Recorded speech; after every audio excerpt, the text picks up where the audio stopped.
কার্যক্রম নিষিদ্ধ আওয়ামী লীগের 13 নভেম্বরের ঢাকা লকডাউন কর্মসূচি নিয়ে কোনো শঙ্কা নেই বলে জানান স্বরাষ্ট্র উপদেষ্টা জাহাঙ্গীর আলম চৌধুরী। সচিবালয়ে সাংবাদিকদের প্রশ্নের জবাবে তিনি একথা বলেন। এ সময় তিনি আরও জানান, সেনাবাহিনী আগের মতোই মাঠে থাকবে, 50% তুলে নেওয়ার সিদ্ধান্ত হয়নি। আপনাদের ভিতরে একটা কনফিউশন আছে যে ভাবতেছেন যে সেনাবাহিনী আমরা 50% উঠাচ্ছি না। এই মুহূর্তে সেনাবাহিনী সব আগে যেরকম ছিল এখন একই। কোন ধরনের আশঙ্কা নাই, কোন ধরনের লকডাউন যে ই ডাকুন, কোন ধরনের কি ডাকছে না, কোনো আশঙ্কা নেই। ঢাকা থেকে স্বতন্ত্র প্রার্থী হিসেবে সংসদ নির্বাচনে অংশ নেয়ার ঘোষণা দিয়েছেন স্থানীয় সরকার, পল্লী উন্নয়ন ও সমবায় মন্ত্রণালয়ের উপদেষ্টা আসিফ মাহমুদ সজীব ভুঁইয়া। বিকালে রাজধানীর ধানমন্ডিতে সাংবাদিকদের সামনে এই ঘোষণা দেন তিনি। তবে উপদেষ্টা পরিষদ থেকে কখন পদত্যাগ করবেন সেই সিদ্ধান্ত এখনো হয়নি বলে জানিয়েছেন আসিফ মাহমুদ। এর আগে ঢাকা 10 সংসদীয় আসনের ভোটার হওয়ার জন্য ধানমন্ডি নির্বাচন কার্যালয়ে আবেদন করেন তিনি। কুমিল্লার মুরাদনগর থেকে ভোটার এলাকা স্থানান্তর করে ঢাকায় আনার জন্য এই আবেদন। স্থানীয় সরকার মন্ত্রণালয়ের জনসংযোগ কর্মকর্তা মোহাম্মদ সালাউদ্দিন এই তথ্য জানান। সংসদ নির্বাচন সামনে রেখে ভোটার এলাকা স্থানান্তরের শেষ সময় আগামীকাল। রাজধানীর ধানমন্ডি, নিউমার্কেট, কলাবাগান ও হাজারীবাগ থানা নিয়ে ঢাকা 10 সংসদীয় আসন। বিএনপি এই আসনে এখনো কোনো প্রার্থী ঘোষণা করেনি, তবে সুপ্রিম কোর্টের আইনজীবী জসিম উদ্দিন সরকারকে প্রার্থী ঘোষণা করেছে জামায়াতে ইসলামী। যেহেতু ঢাকা থেকে নির্বাচন করব এটা মোটামুটি নিশ্চিত, সেই জায়গা থেকে নিজের ভোটটাও ঢাকায় নিয়ে আসা, কারণ ভোটটা যাতে অপচয় না হয়। এখন পর্যন্ত পরিকল্পনা স্বতন্ত্র নির্বাচন করারই, তারপরে দেখা যাক। আমার কারোর সাথে কোনো ধরনের আলোচনা হয় নাই। কেউ কোন আসন কোন রাজনৈতিক দল ফাঁকা রাখলো কি রাখলো না সেটা আমার দেখার বিষয় না। আমি আমার সিদ্ধান্ত ব্যক্তিগতভাবে এককভাবেই নিব। কিছু শিক্ষিত লোক যুক্তরাষ্ট্র থেকে এসে ঘাড়ের ওপর গণভোট ও সনদের মতো বিষয় চাপিয়ে দিচ্ছে বলে মন্তব্য করেছেন বিএনপি মহাসচিব মির্জা ফখরুল ইসলাম আলমগীর। দুপুরে ঠাকুরগাঁও সদরে দৌলতপুর বালিকা উচ্চ বিদ্যালয় মাঠে জগন্নাথপুর ইউনিয়নবাসীর সাথে মত বিনিময় সভায় একথা বলেন তিনি। বিএনপি মহাসচিব আরও বলেন, গণভোট হতে হবে নির্বাচনের দিনে। সব সংস্কারে বিএনপি রাজি উল্লেখ করে তিনি বলেন, বাকি বিষয়ে সিদ্ধান্ত নেবে সংসদ। বর্তমান সরকার নির্বাচিত সরকার নয়, এ কারণে সাধারণ মানুষের কষ্ট বোঝে না। কৃষক তাদের ধান ও অন্য ফসলের ন্যায্য মূল্য পায় না। বিএনপি ক্ষমতায় এলে সব সমস্যার সমাধান করবে বলে জানান তিনি। গণভোট, সনদ এইসবকে আমরা বুঝি, এগুলো বুঝে শিক্ষিত সমস্ত উপরতলা থেকে আমেরিকা থেকে কিছু লোক আসছে, আইসে এখানে এখন এগুলো আমাদের ঘাড়ের মধ্যে চাপাচ্ছে। আমরা মাইনে নিচ্ছি বিএনপি যে যতগুলো পরিবর্তন করতে চায়, সংস্কার করতে চায়, সেটা আমরা রাজি আছি। জাতীয় সংসদ নির্বাচন নিয়ে কোনো শঙ্কা নেই বলে জানিয়েছেন আইন উপদেষ্টা আসিফ নজরুল। সকালে রাজশাহীর চিফ জুডিশিয়াল ম্যাজিস্ট্রেট আদালত ভবনের লিগ্যাল এইড অফিসে বিচারকদের সঙ্গে মত বিনিময় শেষে এসব কথা বলেন তিনি। আইন উপদেষ্টা জানান, ফেব্রুয়ারির প্রথমার্ধে নির্বাচন আয়োজনে সরকার বদ্ধপরিকর। দেশে গত 16 বছরে সুষ্ঠু কোনো নির্বাচন হয়নি, এ কারণেই মানুষের মধ্যে কিছুটা শঙ্কা রয়েছে বলেও জানান তিনি। বলেন, দেশের সাধারণ মানুষ অধীর আগ্রহ নিয়ে নির্বাচনের জন্য অপেক্ষা করছে। উৎসবমুখর পরিবেশে ভোট আয়োজনে সরকার সব ধরনের ব্যবস্থা নিচ্ছে উল্লেখ করে আসিফ নজরুল বলেন, নির্বাচন বিলম্বিত করার কোনো সুযোগ নেই।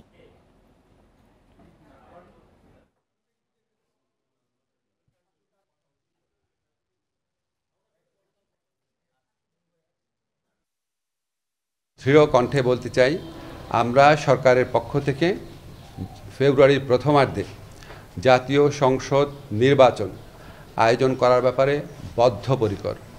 এটার সাথে সম্পর্কিত বা এটাকে বিলম্বিত করার কোনো ইস্যু আছে বলে আমরা মনে করি না।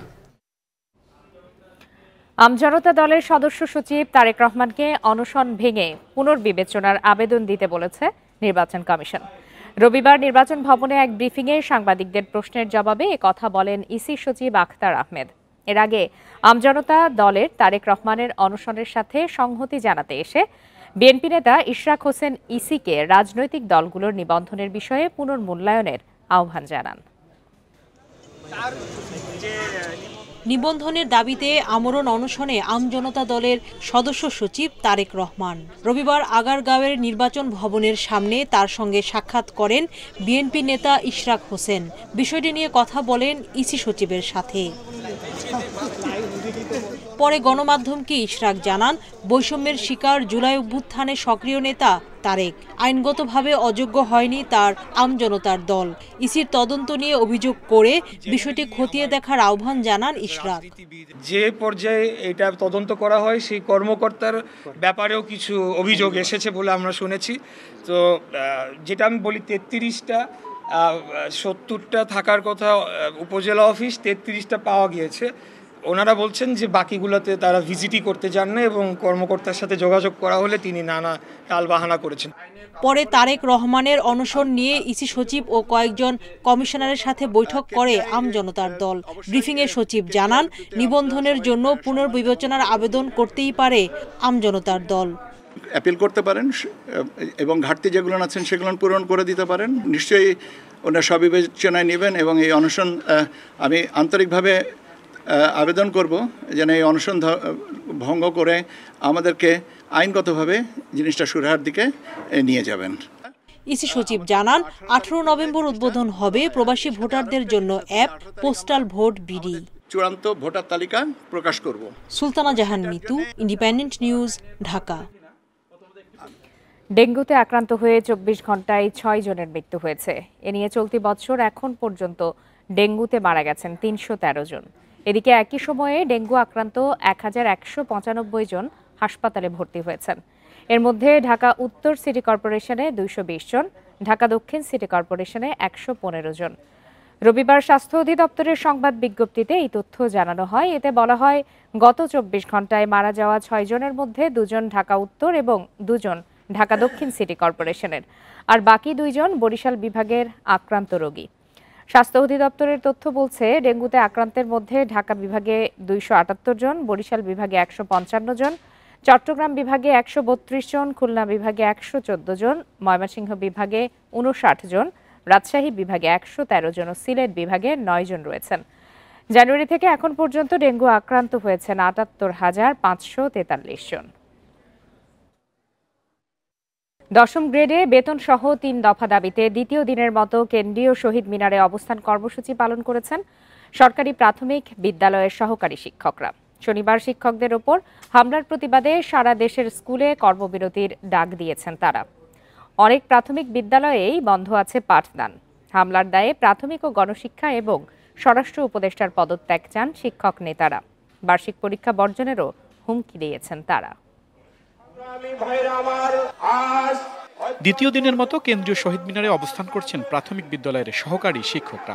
10ম গ্রেডে বেতন সহ 3 দফা দাবিতে আন্দোলন করছেন তারা। অপর দুটি দাবি হলো শতভাগ বিভাগীয় পদোন্নতি এবং চাকরির 10 ও 16 বছর পূর্তিতে উচ্চতর গ্রেড প্রদান। এসব বিষয়ে বহুবার আলোচনা হলেও সমাধান হয়নি জানিয়ে শিক্ষকরা বলছেন, এবার দাবি আদায় না হওয়া পর্যন্ত কর্মসূচি চলবে।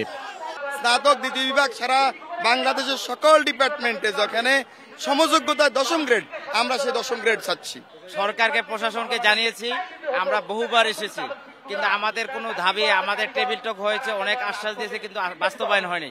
নিজে সন্তুষ্ট থাকি, তাহলে আমার শ্রেণী পাঠদানের ক্ষেত্রে আমি আমার শিক্ষার্থীদেরকে জাতি গড়ার হিসেবে এগিয়ে নিয়ে যেতে পারবো। এটা আর আমাদের দাবি আমরা মনে করি যৌক্তিক, কারণ নার্স যারা তারা যদি 10ম গ্রেড পায়, দ্বিতীয় শ্রেণীর মর্যাদা যদি লাভ করেন, তাহলে আমরা কেন বৈষম্যের শিকার হব? শিক্ষক নেতাদের দাবি তাদের আন্দোলন যৌক্তিক। শনিবারের শান্তিপূর্ণ কর্মসূচিতে পুলিশ কেন হামলা চালালো সে প্রশ্ন তুলেছেন শিক্ষকরা। তবে কিছুদিন আগে 11তম গ্রেডের দাবিতে আন্দোলন করলেও এখন কেন 10ম গ্রেড চাওয়া হচ্ছে, এই প্রশ্নের যৌক্তিক উত্তর দিতে পারেননি তারা।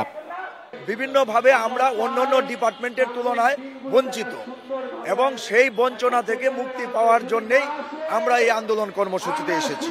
আমরা যে আন্দোলন করছি এটা কখনো সরকারের বিরুদ্ধে আন্দোলন নয়। আমরা এই আন্দোলনটা করছি শান্তিপূর্ণ কর্মসূচি, সরকারের দৃষ্টি আকর্ষণ করার জন্য। প্রাথমিক শিক্ষা অধিদপ্তরের তথ্য বলছে, দেশে 65,567টি সরকারি প্রাথমিক বিদ্যালয়ে মোট শিক্ষক 3,84,000 আর শিক্ষার্থী 1 কোটির মতো। আর 3 সপ্তাহ পরেই তাদের বার্ষিক পরীক্ষা হওয়ার কথা রয়েছে। আল আমিন হোসেন, ইন্ডিপেন্ডেন্ট নিউজ, ঢাকা। এবার ত্রয়োদশ সংসদ নির্বাচন ঘিরে আমাদের বিশেষ আয়োজন গণতন্ত্রের যাত্রা।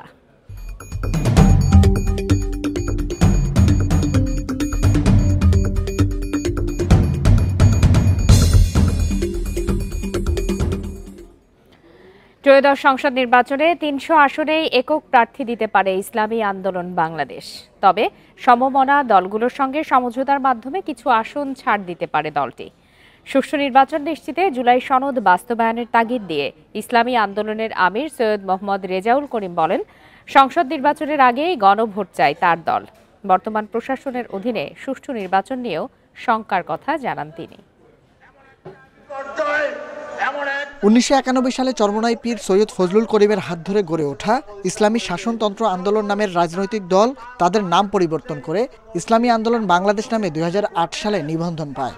এরপর থেকে হাতপাখা প্রতীক নিয়ে নির্বাচনে অংশ নিচ্ছে দলটি।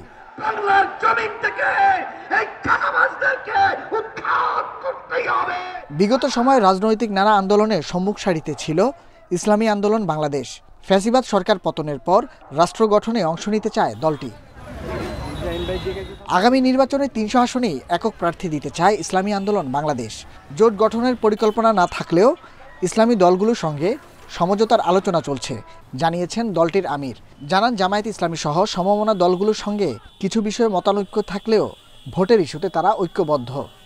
আমরা যেনতেন নির্বাচন আগে পরে যেভাবে হয়েছে সেরকম নির্বাচন আমরা চাই না। এখন সরকার কতটুকু লেভেল প্লেইং ফিল্ড তৈরি করতে পারবে এটা কিন্তু আমরা শঙ্কিত, চিন্তিত। যে আমরা কোনো জোট করব না, এটা আমরা একটা নির্বাচনী সমঝোতা করব। এটা আমরা করবই একমাত্র দেশের কল্যাণ, ইসলামের কল্যাণ, মানবতার কল্যাণের জন্য। ক্ষমতায় গেলে সব ধর্মের নাগরিকদের নিরাপত্তার পাশাপাশি দেশের উন্নয়নে গুরুত্ব দেওয়ার কথা জানান সৈয়দ মোহাম্মদ রেজাউল করিম। বলেন, শুধু অবকাঠামোগত উন্নয়ন নয়, প্রাধান্য পাবে ন্যায়ভিত্তিক সমাজ প্রতিষ্ঠা করা। আমরা মেসেজ দেব, যদি ইসলামী নীতি আদর্শ এদেশে বাস্তবায়ন হয়, প্রতিটা মানুষ তার স্বাধীনভাবে বসবাস করার পরিবেশ পাবে। সেখানে অন্য বিজাতি যারা রয়েছে, সংখ্যালঘু, তারাও সেখানে সুন্দরভাবে বসবাস করার পরিবেশ পাবে। এটাই হলো ইসলামের নীতি আদর্শের ইতিহাস। সংসদ নির্বাচনের আগে প্রশাসনের সংস্কারের পাশাপাশি জুলাই সনদ বাস্তবায়নের উপর জোর দিচ্ছে ইসলামী আন্দোলন বাংলাদেশ। Nahid Kamal, independent news, Dhaka. মেহেরপুরে বিলে পদ্মফুল তুলতে গিয়ে আপন দুই বোন সহ পানিতে ডুবে 4 শিক্ষার্থীর মৃত্যু হয়েছে। দুপুরে সদর উপজেলার রাজনগর গ্রামের মসুরি ভাজা বিলে এই দুর্ঘটনা ঘটে। নিহত 4 জনের মধ্যে 2 জন 8ম শ্রেণী ও 2 জন 4র্থ শ্রেণীর শিক্ষার্থী ছিল। বিষয়টি নিশ্চিত করে সদর থানার ভারপ্রাপ্ত কর্মকর্তা মেজবাহ উদ্দিন জানান, রাজনগর গ্রামের আব্দুস সামাদের 2 মেয়ে ফাতেমা ও আফিয়া, শাহরুল ইসলামের মেয়ে আলিয়া ও ইসাহাকের মেয়ে মিম 4 জন মিলে মসুরি ভাজা বিলে পদ্ম ফুল তুলতে যায়। সেখান থেকে তারা আর ফিরে আসেনি। পরে স্বজনরা তাদের খুঁজতে গিয়ে বিলের পানি থেকে 3 জনের মরদেহ উদ্ধার করে। খবর পেয়ে ফায়ার সার্ভিস কর্মীরা দ্রুত ঘটনাস্থলে এসে পানি থেকে আরও 1 জনকে উদ্ধার করে। নিহতদের মরদেহ পরিবারের সদস্যদের কাছে হস্তান্তর করা হয়েছে বলেও জানান তিনি। ইসলামী ব্যাংক থেকে জালিয়াতির মাধ্যমে প্রায় 9,283 কোটি টাকা আত্মসাৎ ও বিদেশে পাচারের অভিযোগে এস আলম গ্রুপের মালিক মোহাম্মদ সাইফুল আলম, তার স্ত্রী সহ মোট 67 জনের বিরুদ্ধে মামলা করেছে দুদক। দুদক কার্যালয়ে এক ব্রিফিংয়ে এই তথ্য নিশ্চিত করা হয়। সুদ আসলে এই অর্থের পরিমাণ দাঁড়িয়েছে প্রায় 10,479 কোটি টাকা, যা দুদকের ইতিহাসে সবচেয়ে বড় অর্থ পাচার সংক্রান্ত মামলা।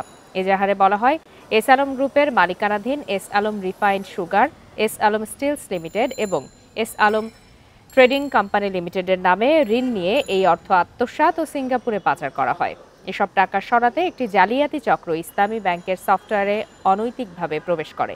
এর ফলে ইসলামী ব্যাংকের মতো একটি স্বনামধন্য ব্যাংক গুরুতর আর্থিক সমস্যায় পড়ে।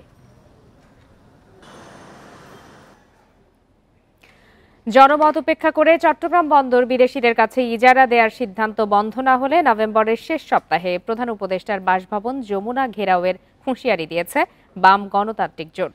শনিবার বিকালে চট্টগ্রামের পুরাতন রেল স্টেশন চত্বর থেকে এক প্রতিবাদ সমাবেশে ঘোষণা দেন জোটের সমন্বয়ক বজলুর রশিদ ফিরোজ। তিনি বলেন, বন্দর ইজারা দেওয়ার মাধ্যমে অন্তর্বর্তী সরকার দেশের স্বার্থ ভূলুণ্ঠিত করেছে। এতে দেশের নিরাপত্তা ও সার্বভৌমত্ব হুমকির মধ্যে পড়বে বলেও মন্তব্য করেন তিনি। দাবি না মানলে নভেম্বরের শেষ সপ্তাহে যমুনা ঘেরাও করার ঘোষণা দেন তিনি। গেল 25 মে প্রধান উপদেষ্টার প্রেস সচিব শফিকুল আলম চট্টগ্রাম বন্দরের কন্টেইনার ব্যবস্থাপনার বিষয়ে 3 দেশের 3 কোম্পানির সঙ্গে সরকারের আলোচনা চলার বিষয়টি সামনে আনেন। এরপর থেকেই বিভিন্ন রাজনৈতিক দল ও সংগঠন এর বিরোধিতা করছে।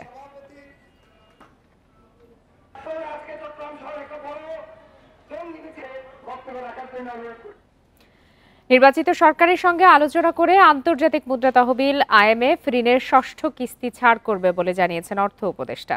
এছাড়া সরকারি কর্মচারীদের নতুন পে কমিশনের সিদ্ধান্ত আগামী সরকার নেবে বলেও জানান তিনি। রবিবার সচিবালয়ে ক্রয় সংক্রান্ত উপদেষ্টা কমিটির বৈঠক শেষে তিনি সাংবাদিকদের এসব কথা বলেন।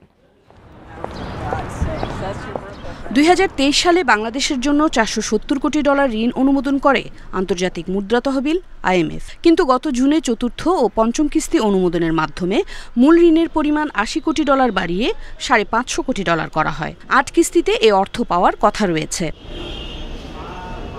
এ পর্যন্ত IMF-এর এই ঋণ কর্মসূচি থেকে $360 কোটি পেয়েছে বাংলাদেশ।